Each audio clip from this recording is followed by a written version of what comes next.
नमस्कार दोस्तों। जय श्री कृष्णा। राधे राधे। स्वागत है आप सबका हमारे चैनल सुविचार संग्रह में। माघ मास के कृष्ण पक्ष की अमावस्या तिथि को मौनी अमावस्या होती है। मौनी अमावस्या को माघी अमावस्या भी कहते हैं। धार्मिक मान्यताओं के अनुसार मौनी अमावस्या के दिन आज गंगा नदी का जल अमृत के समान होता है। इसमें स्नान करने से सभी पाप मिट जाते हैं, निरोगी काया प्राप्त होती है और मृत्यु के बाद मोक्ष की प्राप्ति होती है। मौनी अमावस्या के दिन मौन रखकर संयम पूर्वक व्रत किया जाता है, जिससे मुनि पद प्राप्त होता है।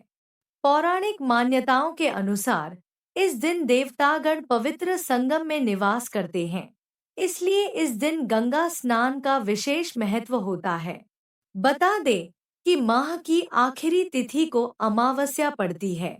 माना जाता है कि मौनी अमावस्या के दिन दान पुण्य करने से शुभ फलों की प्राप्ति होती है। इस दिन भगवान श्री हरि विष्णु और पीपल के वृक्ष की पूजा की जाती है। मौनी अमावस्या की कथा में इस पूजा का जवाब छिपा है। आइए रसपान करते हैं मौनी अमावस्या की कथा का। पौराणिक कथा के अनुसार कांचीपुरी में एक ब्राह्मण निवास करता था। उन ब्राह्मण का नाम देवस्वामी था और उनकी पत्नी का नाम धनवती था। उन दोनों के 7 पुत्र और एक पुत्री थी। पुत्री का नाम उन्होंने गुणवती रखा था। ब्राह्मण ने 7 पुत्रों का विवाह करके अपने सबसे बड़े पुत्र को बेटी के लिए वर खोजने भेजा। उस समय एक पंडित ने पुत्री गुणवती की जन्म कुंडली देखकर बताया कि सप्तपदी होते होते यह कन्या विधवा हो जाएगी। यह सुन ब्राह्मण ने पंडित से पूछा कि पुत्री के इस वैधव्य दोष का निवारण कैसे होगा। जिस पर पंडित ने बताया कि सोमा का पूजन करने से वैधव्य दोष दूर होगा। पंडित ने सोमा के बारे में बताया कि वह एक धोबिन है। उनका निवास स्थान सिंहल द्वीप है।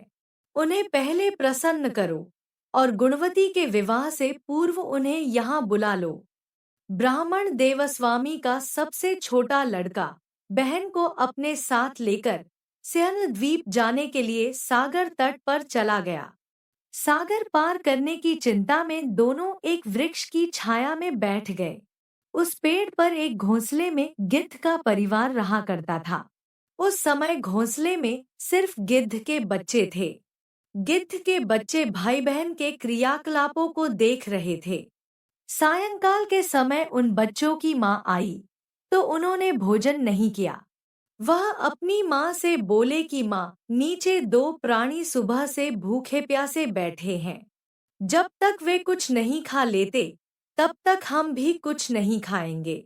बच्चों की बात सुन दया और ममता से वशीभूत गिद्ध माता उनके पास आई और बोली कि मैंने आपकी इच्छाओं को जान लिया है। इस वन में जो भी फल फूल कंदमूल मिलेगा मैं ले आती हूँ। आप भोजन कर लीजिए। मैं प्रातः काल आपको सागर पार कराकर सिंहल द्वीप की सीमा के पास पहुंचा दूंगी। और वे दोनों भाई बहन माता की सहायता से सोमा के यहाँ जा पहुँचे। वे नित्य प्रातः उठकर सोमा का घर झाड़ कर लीप देते थे। एक दिन सोमा ने अपनी बहुओं से पूछा कि हमारे घर कौन बुहारता है, कौन लीपता पोतता है। सास के पूछे जाने पर बहुओं ने कहा कि हमारे सिवाय और कौन बाहर से इस काम को करने आएगा। लेकिन सोमा को उनकी बातों पर विश्वास नहीं हुआ। एक दिन इस रहस्य को जानने के लिए वह सारी रात जागी और सब कुछ प्रत्यक्ष देखकर जान गई। इस दौरान सोमा का उन बहन भाई से वार्तालाप हुआ। भाई ने सोमा को बहन संबंधी सारी बात बता दी। सोमा ने दोनों भाई बहनों की श्रम साधना और सेवा से प्रसन्न होकर उचित समय पर उनके घर पहुंचने का वचन देकर कन्या के वैधव्य दोष निवारण का आश्वासन दे दिया। मगर भाई ने उससे अपने साथ चलने का आग्रह किया। आग्रह करने पर सोमा उनके साथ चल दी।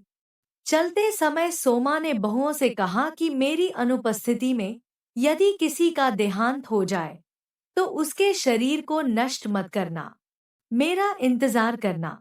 इसके बाद सोमा उन दोनों बहन भाई के साथ कांचीपुरी पहुंच गई, जिसके दूसरे दिन ही गुणवती के विवाह का कार्यक्रम तय हो गया। सप्तपदी होते ही उसका पति मर गया। सोमा ने तुरंत अपने संचित पुण्यों का फल गुणवती को प्रदान कर दिया। तुरंत ही उसका पति जीवित हो उठा। सोमा उन्हें आशीर्वाद देकर अपने घर चली गई। उधर गुणवती को पुण्यफल देने से सोमा के पुत्र जामाता और पति की मृत्यु हो गई। सोमा ने पुण्यफल संचित करने के लिए मार्ग में पीपल वृक्ष की छाया में श्री हरि विष्णु का पूजन किया और 108 परिक्रमाएं लगाई, जिसके पूर्ण होने पर उसके परिवार के मृतक जन जीवित हो उठे। इसी तरह आज के दिन जो श्री हरि विष्णु का पूजन और व्रत करते हैं, भगवान उनकी सभी इच्छाएं पूर्ण करते हैं और उनके सभी कष्ट हर लेते हैं। तो बोलिए भगवान श्री विष्णु की जय। दोस्तों, यदि आपको हमारे चैनल के द्वारा उपलब्ध कराई गई जानकारी व पौराणिक कथा सुनना अच्छा लगा है, तो वीडियो को लाइक करें, कमेंट करें, अपने रिश्तेदारों व मित्रों के साथ शेयर करें। चैनल को सब्सक्राइब करें एवं बेल आइकन को दबाएं ताकि हमारे हर नए वीडियो की अपडेट आप तक पहुंचती रहे। हमारा चैनल आपके सुखी व मंगलमय जीवन की कामना करता है। धन्यवाद।